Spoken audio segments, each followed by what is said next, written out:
have with me not one, but two Frankia Platins.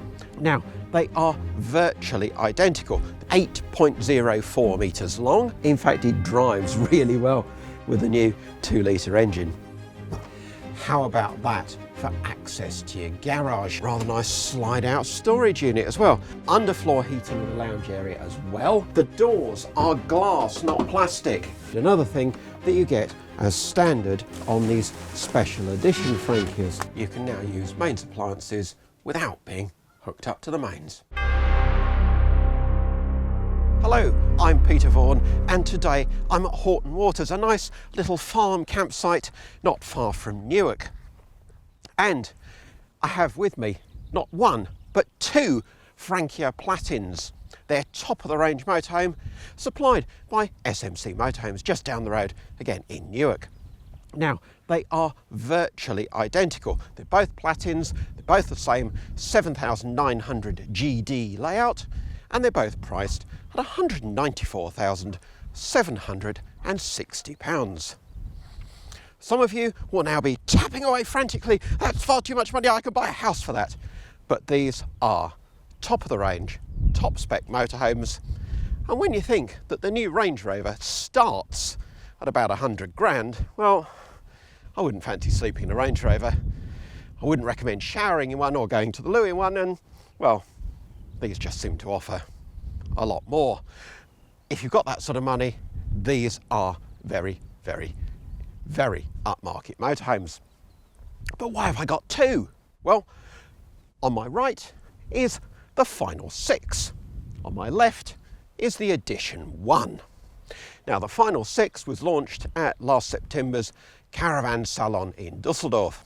It was a run-out model for Mercedes' fabulous V6 3-litre diesel engine, of which Frankia had secured a specific number to produce a limited edition. Just one layout, one specification, lots and lots of toys, even more spec than a standard Platin. But Mercedes pulled the plug on the old V6 engine a little earlier than planned, so Frankia switched to the new 4-cylinder engine, which is now very much part of the Mercedes Sprinter lineup. So the Edition One is the same van, but with the new engine. And in a minute, we'll be going for a drive to see if that new 4-cylinder engine can possibly be as good as the old V6. But before we take a test drive, let's just tell you a little bit more about these motorhomes, because they're 8.04 metres long and they're on a 5.5 tonne chassis. Now, there is a longer model in the Platin range, but these special editions are only available, as I say, in the one length and only with the GD single bed layout. They're also only available in white, other Platins come in silver or bronze. They come with just the one interior finish. Normally Platin has a choice of two interior colour schemes. The wood in this is called Visby white, and you can't have the Noce Bianco, which is the other Frankia interior. It's also a brown leather and microfibre upholstery, but we're getting ahead of ourselves now. The point is, it's a one-spec vehicle. Automatic, of course, and as I say, that 5.5 tonne chassis gives a massive payload, over a tonne, and it'll be a little bit more with this new Edition One, because the new smaller capacity engine has an aluminium block. As well as being a smaller engine, it's got an aluminium block, so that will free up a bit more payload as well, as if over a tonne wasn't enough already. But the really unusual thing, as I say, these aren't just a 5.5 tonne Mercedes chassis, they're a rear-wheel drive Mercedes chassis. Now look at Heimers and Cartagos and other Mercedes-based A-class motorhomes, and they're usually front-wheel drive these days with an Alco chassis. This is the original Mercedes-Benz frame at the back with twin rear wheels and rear-wheel drive. Now, last time I was at Horton Waters, we had a selection of Frankia motorhomes to look at, some of them front-wheel drive, some of them rear-wheel drive. It was a bit wet and wintry, and as soon as the front-wheel drive ones arrived, they looked at the wet grass and went, "Zzz, we're not going anywhere." The rear-wheel drive ones carried on as if it was a normal day and they were on tarmac. So that's why rear-wheel drive for these big, heavy vans it's quite a considerable advantage. And with the twin rear wheels, you get the advantage of the stability on the road that that brings. More on the driving in a minute when we actually take the wheel. Right, we're in the Edition One, and I can tell we're in the Edition One because it says so on the seats. Now, we start the engine, usual Mercedes fashion, with the push button on the dashboard. Handbrake is a proper old-fashioned lever rather than the little flick switch, and engage drive with what looks like the windscreen wiper stuck, and off we go. And immediately, you know we're not in the V6 because it doesn't have that sort of lovely silky sound that the old V6 had. Now, I'm not going to drive the V6 on this video because I've driven it already. This is my third day of testing with these two vans, and I've done a good back-to-back comparison drive of the two. Now, of course, this new engine is down considerably on capacity. It's a 2-litre engine instead of a 3-litre engine, and that is just in tune with modern times, I suppose. Engines are generally being downsized, but this new 4-cylinder engine is proven from Mercedes car range. It actually debuted in the E-Class in 2016. It's an aluminium block, as I mentioned, and it's got nanoslide coatings on the cylinders, which is said to reduce friction. So it should be a smooth, quiet, refined engine, and that is very much the case. Yes, you lose a little bit of that V6 sound, but actually, once you get out on the A1, when I was cruising down the A1 in the two vans yesterday, it was noticeable that at 60 miles an hour, the new 4-cylinder engine is quieter than the old V6. I think there's a different sound, probably not more or less, just a different note when you're accelerating and on up and down through the gears on a country road like this. But what about fuel economy? Well, we only did a short run back to back. The V6 did exactly 20 miles per gallon according to the trip computer. The new 4-cylinder engine, and bear in mind both of these units are absolutely brand spanking new, and diesels always perform better when they've done a few thousand miles. Well, this new 4-cylinder engine did 22.2, so 10% or so better on economy. I'm sure that gap will widen as the engine loosens up. It's got twin turbos to give you exactly the same horsepower as the old V6, 190 horsepower at 4,200 revs, whereas the old V6 produced its maximum 190 horsepower at 3,800 revs. However, if you think this engine is going to need a bit more of a heavy boot to give you the feeling of that 190 horsepower, think again. For a start, the torque on the old engine was 440 newton meters at between 1,400 and 2,400 revs. The new engine produces fractionally more torque, 450 newton meters at 1,350 revs, fractionally less. But the thing that I think really makes the difference between these two vehicles is that the old version had the 7-speed automatic gearbox. This new one comes with the 9-speed automatic gearbox. Now, we've been familiar with 9-speed autos on Sprinters in front-wheel drive form, but up until now, if you went for a rear-wheel drive model, you got the 7-speeder still. So that is quite a big change, and it really does feel quite an improvement, because when you put your foot down, it just picks up that bit more smartly. It actually feels like you've got another 10 or 20 horsepower under the bonnet, because the gear changes are that much snappier and smoother. What else can I tell you? Well, on both vehicles you get an FSD uprated front axle, front shock absorbers are uprated, and you get VB full air suspension replacing the leaf springs at the back. Now it does mean that this vehicle does seem to ride very well. Yes, there's a little bit of wallow. It's a big motorhome, 3.23 metres high, but ride is good. There's very, very little in the way of habitation noise, even on this incredibly badly surfaced Nottinghamshire back road. Engine noise, again, is very well suppressed as well. So it's a smooth, comfortable, quiet drive, as you would hope, of a £200,000 Mercedes-based motorhome. Other things I can tell you, well, on A-classes, I always say, look at the windscreen wipers, and let's look at what you get here. Well, you're not going to get much better coverage than that out of two wipers on a screen this size. It doesn't leave those awful large unswept areas that you get on some A-class windscreens. Yes, you have got this massive expansive dashboard in front of you. It does take a few minutes to get used to, but you've got the big bus mirrors, you've got your reversing camera through the MBUX display, not on a separate screen, through the MBUX. Of course, that gives you your sat nav and everything as well. It's all very typical Mercedes. It's just like you get in a Mercedes car. It's very, very, very smart system, and things like the sat nav are very, very clearly presented. So all in all, what do we think of the new four-cylinder engine?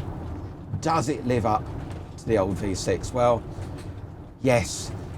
The odd petrol head amongst us is going to say, oh, it's only a four-cylinder, and bemoan a little bit of that V6 engine note.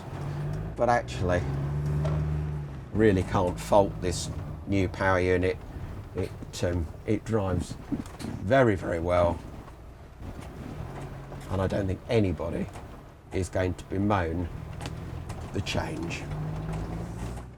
Now, having been for a drive, I thought you'd want to see what the new engine looks like. So I've opened the bonnet, and well, yeah, I think there's an engine in there somewhere. Yeah, somewhere deep down in the bowels of this front of the motorhome. It's got a star in it and tells you it's 5.5 kilo gross weight. Your AdBlue filler is nice and convenient, but everything else you're going to need a funnel and a bendy pipe. There's your oil. Yeah, it's typical A-class, bit of a letterbox, but that's A-classes for you. So that's more than enough about engines. Let's have a look at the rest of the exterior of these motorhomes, and we only need to look at one because I said they are identical. You've got the new design of alloy wheels, of course the bus style mirrors, and typically for a Continental A-class, the cab door is on the near side, and of course the habitation door on the off side. One thing that is relatively unusual though is that you have an electric step for the cab door. Now that makes much easier access into the vehicle here. However, I would have liked that to operate automatically when you open and close the cab door. Shame that it doesn't. Here you've got your fuel filler, but underneath what looks like another fuel filler is actually your built-in mains lead.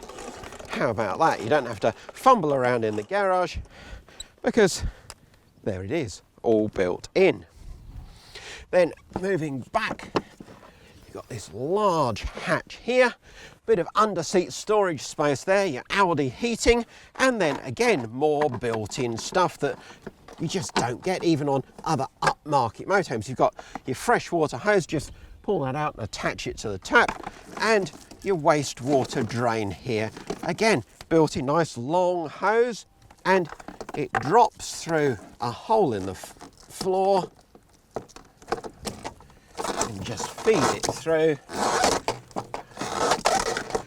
and out to your drain. Water capacities are 270 litres for fresh and a relatively modest, for such a big van, 130 litres for waste. Both, of course, in nice inboard winterised locations. Bit more access into storage here. In fact, I think that goes into the back of the kitchen unit. Got access to a couple of the kitchen drawers from outside, and also your waste tank and your water pump there for servicing. More servicing access. Of course, you can set toilet.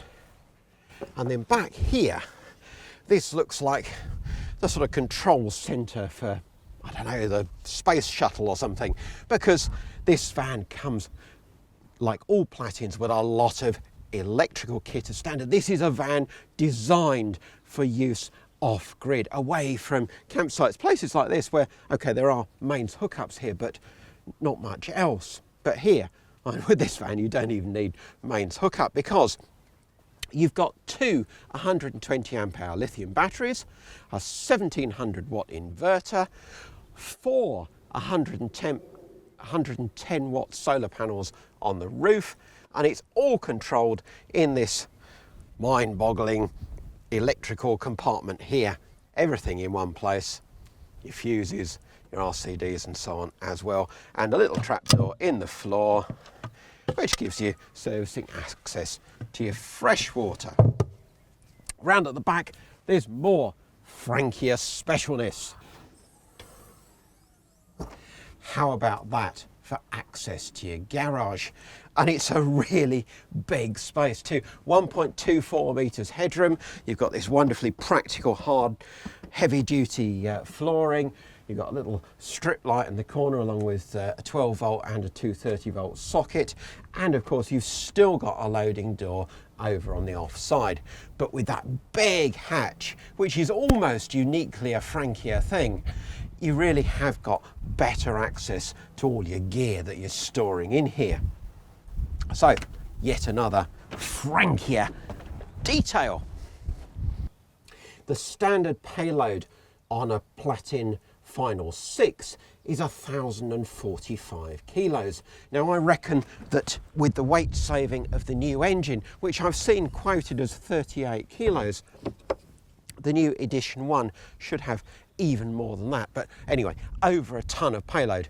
Frankia says that there is a bit more soundproofing with the new van, so maybe not quite the full 38 kilos gain, but you certainly should gain a little bit more with the new lighter engine. And one of the features of these special editions is this rather nice slide out storage unit as well. Takes up to 100 kilos. Just another nice little touch that you get on the Edition One and the Final 6. In here, you've got another feature I really like, a spare cassette for the toilet. Not a very glamorous feature perhaps, but when you're camping off-grid, you'll be surprised how quickly, I'm afraid, you can fill a normal toilet cassette. So, to have a spare one when perhaps there's nowhere practical to empty is a really good touch. And then this habitation door, Hartle habitation door, just listen to the way it shuts. Do that again. I can't think of another motorhome door that sounds as much like a bank vault closing. Very impressive. You've got external step that goes in automatically when you start the engine, and then two more steps just inside to take you up to the higher floor level. Standard equipment also on these special editions is this 5.5 metre 2-lay Omnistore awning, and not only that, it's got the full length LED light on it, and it's electrically operated. Further forward, another hatch, more storage, more in the double floor. Under your travel seats, you can see your frame for your travel seats there as well. And then finally, room for two 11 kilo gas cylinders in the gas locker at the front. Sliding window, of course, for the driver, but these are double glazed windows in the cab, another feature that you don't get on a lot of lesser A-classes. So double glazed cab windows, and this sliding window for the driver, it's a very simple one-handed operation. So if you need to open the window to pay a toll, you haven't got to have super strength in your wrists or anything like that. It's just one handle and opens very, very easily. So that really is the exterior of these special editions. Let's go and see how special they are inside. Just one thing I forgot to mention though before we do go inside, because nothing's perfect even on a lovely expensive motorhome like this. I would have expected some catches or something to stop this and a couple of the hatches on the other side from blowing in the wind. There's no magnet or anything, it just flaps. And I found yesterday when it was very breezy that the door could fly shut when you were trying to load something. So Frankia, you can improve even on this level.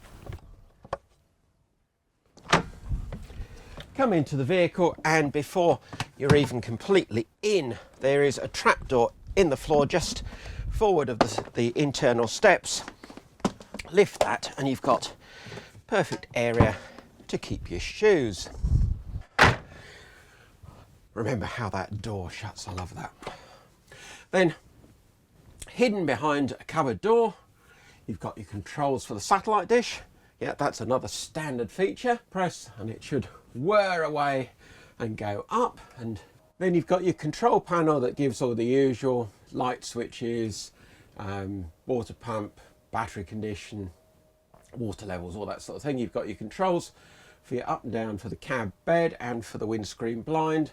Your Audi heating. Now, the Audi heating, it's a bit special in this van because it's not just the Audi radiator system throughout the motorhome, but you've got underfloor heating in the lounge area as well, and extra heating around the cab because of course the cab is normally the coldest part of the motorhome. So extra heating around the cab and even a blower in the cab. So if you're driving through the Alps in the winter and it's a bit chilly in the cab, you have the heating running and the blower to spread the heat around the cab. And then over on the side, these two little control panels show the amount of power you've got coming in from the solar panels. Is ticking away 7.8 amps at the moment. I think we've got a bit of cloud cover just now. And then the amount that you're using on the lower display, well, with all the lights switched on, we're using about 12 amps at the moment. So that's that. And then down here, just under where the TV stows, you've got your switch for inverter. Just press that on and then all your main sockets are live. Automatically shuts down if you're not using anything, but you can now use mains appliances without being hooked up to the mains. So then the first thing to do, of course, when you arrive on site is to spin the front seats around. There's a simple catch at the side, spin the front seats round and go round very, very easily, as you'd expect probably in a motorhome of this size. But you'll also notice that the cab floor is lower. Throughout the rest of the living area, the floor's on one level, so nothing to trip you up. But when you spun the seats round, just press another lever and they come up to the same height as the lounge seats. And now you've got a really comfortable lounge area. 4 people, 5 perhaps, easily. Now this GD layout normally comes with an L-shaped kitchen and an L-shaped sofa over there. Here it feels much more open with this, what's normally on a 7900 GD, an optional lounge, but this is the standard and only lounge in the special edition ranges, the Platin Final 6 and Edition One. So you get this open lounge with the central table, that's a fixed table.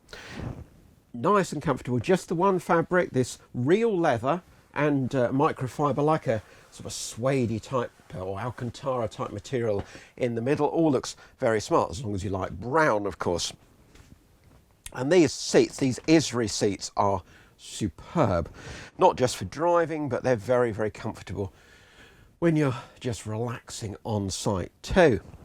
They've got an extendable squab, so if you're very long in the leg, you can just extend the squab, and then you really have got good support under your knees. They tilt as well as height adjust as well. You've got the integral seat belts, of course, for when you're driving, so real top of the range cab seats. You've got these nice Frankia branded reading lights as well, both in the lounge and in the cab here. And rear speakers linked to the stereo and also an Alpine subwoofer. But I do need to show you the table because that's quite clever. Just pull the two sides apart, press down on the centre and slide it back together again. And now you've got a really good sized dining table for 4 people. If you've got friends come in, or if you are using this van as a proper 4-berth, then that is a bit of a boon, and so much better than faffing around with fiddly little extension flaps. It really does work well. And of course, when it's back to that size, it's not really in the way. It slides in all the usual directions, so you can get it so that it's not obtrusive at all. The other thing that's not obtrusive is the telly, because although it's a 32-inch screen, of course linked to the satellite dish on the roof, don't forget, 32-inch screen, it tilts onto its side for storage, for travelling, and then just unfolds when you want to view. And these cab seats will give you fantastically comfortable viewing of the telly. There's more storage under the sofas on both sides, and these seats do convert into travel seats, forward facing individual travel seats, one each side. I can't show you that because the kit that you need for that, you've got some slot in backrests. Unfortunately, they're not actually with this vehicle today, so I can't show you that. But the rest of it, this is how you'd have it most of the time. The occasional use for the rear passengers, as I say, you've got these slot in backrests, and then the 3-point belts, of course, are attached to the sidewalls. You've got a big roof light, wind-up roof light above, which runs lengthways, puts lots of light and fresh air into the front of the vehicle here. The TV now stowed, as that's part of the standard spec, as is of course this upholstery. And then behind me you've got another one of these little Frankia touches. No, not the net curtains, or even the fact you've got blinds, because you'd expect those, but these are double thickness blinds. Better, of course, for winter camping. And I don't think I've seen another brand that's said they've got double thickness, so insulated blinds. Certainly not at this price point. What else? Well, the lighting is excellent. Again, you've got these reading lights here, lots of spotlights and mood lighting around the ceiling, and also you've got this sort of textured sort of microfiber perhaps ceiling that's slightly padded. Again, another upmarket touch. So the kitchen, well, you could almost think that you were in a British van, couldn't you, with this fancy Dometic cooker. You've got 3 gas rings, a mains hot plate and a separate grill and oven. Not something you often see in a German van. And this is one of the only 2 or 3 options actually fitted to this vehicle. Everything else is standard. I think the other 2 options are some extra sockets and the conversion to make the rear single beds into a giant double. But this is the key one, the big cooker, and I can't imagine SMC importing any of these without it. Otherwise, well, you haven't got an extractor. That's the only thing that's missing, really. You've got this little spice rack shelf.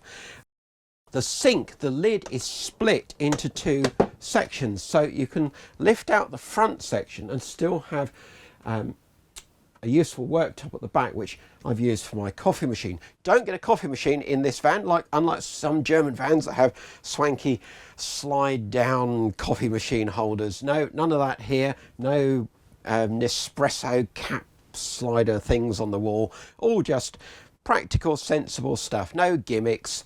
Couple of main sockets and a USB on the wall here. As I say, the key thing though is that I can use my coffee machine even though we're not hooked up because we've got the inverter. But then back to this worktop. So you can remove both sections, but if you just take out the front one and slide out this panel, and then you can slot that worktop back into place, and now you've got a bit of serving space, ideal from the cooker, just serving up dinner onto there. Nice little feature, that. And then really large kitchen drawers too, and they all soft close. Got a bin in that one, cutlery in the top one, and then 2 more down at the bottom. More underfloor storage in the double floor, and then over on this side the fridge is sensibly at floor level. So you've got two-door fridge freezer, 153 litre capacity, both top and bottom doors open either way, automatic energy selection of course, so all singing, all dancing fridge freezer. Above that you've got a really large cupboard, ideal for cereal packets and other bulky stuff. Somewhere to put my coffee machine when we're travelling. And then over here, finally, we've got a slide out rack for your tins and packet foods and the smaller items like that. So all good stuff. But before we move on, I need to talk to you about some of the advantages of the way Frankia builds its motorhomes. So furniture construction, and this really as much as anything is about durability and lack of rattles and squeaks even when you open cupboard doors when you're parked up. So open the top lockers and you'll see you've got nice metal hinges. Well, we've seen those many times before, but here they're not just screwed into a bit of wood or fake wood, but they're attached to an aluminium profile that runs the full length of these top lockers. Look too how the grain follows through the pattern. That's a nice touch as well. And then you've got these anti-chatter, anti-rattle strips that run the full length of the cupboards as well. And not only that, but these shelves, like so many others, they're removable shelves, but they're not fitted on those horrible little plastic catches that break so easily. Here you've got proper metal fixings. Again, it all feels that much more substantial, more built to last. Moving back through the vehicle, next to the fridge freezer, you've got an enormous wardrobe, top and bottom hanging rails, full height of the van, and you've got a full length mirror as well. The shelves again you can take out, and again they're on those metal fixings so they won't chatter, and if you do adjust the shelves the fixings won't break the first time you use them, like a lot of others. Then the washroom arrangement is the usual. You've got the toilet door, a curved toilet door which is rather nice, swings out and locks into place. You've even got a lock on it, although it's openable from both sides, so I'm not sure of the value of that really. But then you've got the shower on the off side, and of course the toilet on the near side. Let's take a look at those in a bit more detail. So the whole ensuite area becomes private from the front of the van by opening the toilet door, and then sliding doors shut off the bedroom. So that makes this a full width ensuite that's private from both ends. You've got another trap door in the floor, and then the toilet area, you've got your Aldi radiator there, somewhere to dry your towels. Your toilet is the usual cassette, but it's got the ceramic bowl, it's ceramic toilet, soap dispenser, taps like in the kitchen. They're proper quality metal taps. When you tap them, yeah, they're not plastic. Big mirrors, and the cupboards that they hide have got these upstands, so things are more likely to stay in place when you open them after you've been on a twisty road. Robe hooks on the door, toilet roll holder as well, and a decent amount of space. And then over on the other side, just as impressive, is the shower. So the shower, and you've got this full width drying rail that just pulls down from the ceiling. The doors are glass, not plastic, so that is definitely a high-end feature. And everything, I don't know what these walls and the shower tray are made of, but they don't feel like the cheap plastic you usually get in motorhomes. It feels like domestic quality fittings. A nice bit of black tower here with the shower riser bar, nicely illuminated from above. Diagonally opposite drains, so if you're on a slight slope it should always clear the water away from the shower tray. Everything that you'd expect in a top class motorhome. Well, I say everything, but the one thing you haven't got, and I'm surprised, is there's no little basket on the wall to put your shampoo and conditioner and so on in. Well, even Frankia missed things out occasionally. So to the end bedroom, and as I say, this model only comes as a single bed layout. Well, you've got a fold down step to make for very easy access up onto your beds. And the mattresses are quite an impressive size, certainly in terms of width, because it is two separate mattresses. There's a join down the middle here, but they meet in the middle. Over 1 metre wide at shoulder height, going down to 790mm at the foot. The beds too are long, but not perhaps super long at 1.92 metres. I think that's about 6'3½". I like these reading lights on their flexible stalks too, and each of those has 2 USB sockets in the base, so plenty of opportunity for charging your gadgets. Cupboards all the way round, ambient lighting around the top and round the smallish roof light here, but you've got opening windows on either side, again with the insulated blinds and the net curtains. So a nice, big, comfortable bedroom, as long as you want single beds. If you want a double, yes, it's possible to convert this into a double. There's a metal panel that slots in here, and then this cushion goes in on top. You could then sleep across the vehicle, or just use it as a more of a 3/4 double. But I have to say, compared with some of the slide out arrangements with built-in ladders that I've seen elsewhere in some more affordable motorhomes, this metal panel that slots in, and I'll demonstrate that in just a second, I feel that that is a bit clunky, yeah, it needs improvement. So this is the metal panel you need to make the beds into more of a giant double. You have to lift the mattresses. Now you can now see when you lift the bed bases, you can see the plastic springs that the beds are mounted on, so they are really comfortable beds.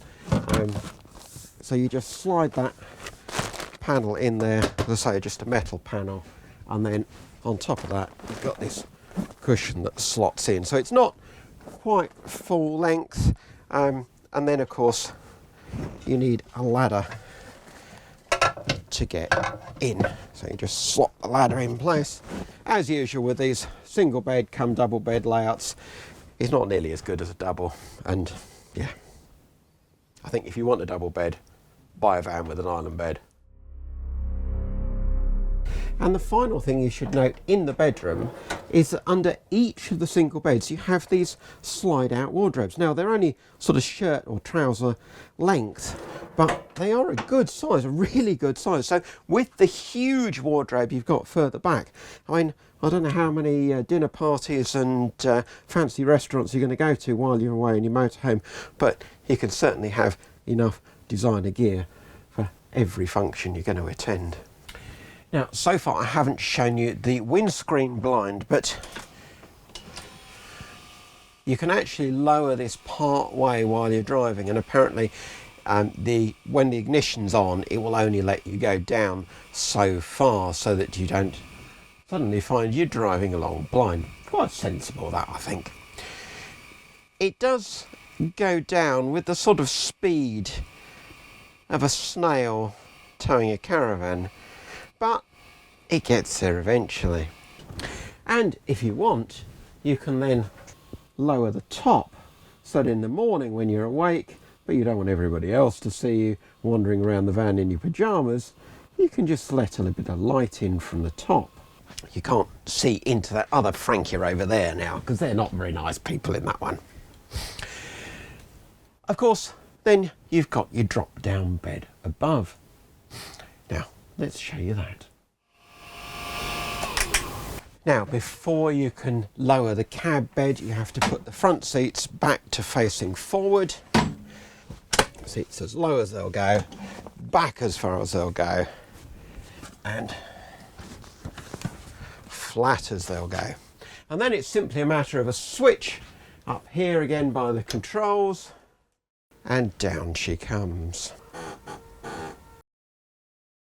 Now, you'd think that was already a good sized bed, wouldn't you? But this is the duo bed, another thing that you get as standard on these special edition Frankias. So you just pull the bed base back, grab these two extra cushions.